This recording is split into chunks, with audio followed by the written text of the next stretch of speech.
ધાર્યું ધણીનું થાય ની જે થાય ની જોરદાર થતું હોય છે. હવે મારે કેવા વ્યક્તિની વાત કરવી છે?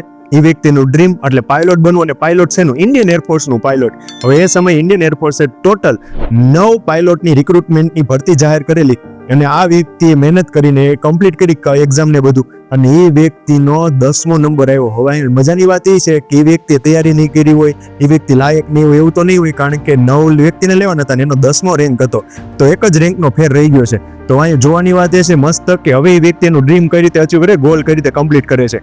હવે વ્યક્તિ સરસ કામ કરતા કરતા ભારતના 2005માં રાષ્ટ્રપતિ બને. અને રાષ્ટ્રપતિ હોદ્દાની રોએ છે ને ઘણી બધી સંસ્થાઓના હેડ હોય, જેમ કે આર્મી, નેવી, એરફોર્સ અને ઘણી બધી સંસ્થાઓ.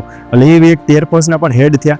એ વ્યક્તિએ ચીફ ઓફ એર સ્ટાફને એવું કીધું કે મારે પ્લેન ઉડાડતા શીખવું છે, અને ચીફ ઓફ એર સ્ટાફ પોતે એઝ અ કો પાયલોટ બાજુમાં બેસાડીને 6 મહિના સુધી પ્લેન ઉડાડતા શીખવાડ્યું. અને એ વ્યક્તિ આ રીતેનો ગોલ અચીવ કર્યો. અને એ વ્યક્તિ એટલે બીજું કોઈ નહીં, આપણા બધાના વાલા એવા અબ્દુલ કલામ સાહેબ. હવે એ વ્યક્તિ જો પાયલોટ બની ગયા હોત, 9મો નંબર કે 1 થી 9માં રેન્ક આવી ગયો હોત, તો એ વ્યક્તિ જસ્ટ પાયલોટ રહે, તો પ્રમોશન મળતા અલગ અલગ રેન્ક મળત. પણ એ વ્યક્તિને ચીફ ઓફ એર સ્ટાફ બાજુમાં બેસાડીને કેટલી વાર પ્લેન શીખવાડ્યું હોત, અને કેટલી વાર એની બાજુમાં રહ્યા હોત ને કેટલી વાર મહી શીખા હોત, તો એ તો એક પ્રશ્નાર્થ ચિહ્ન જ છે. તો આપણે કંઈક મોટું આપણા માટે અચીવ થવાનું હોય ને, તો નાનું ક્યારેક અચીવ ન પણ થાય. તો આ વ્યક્તિની સ્ટોરી તમને કેવી લાગી?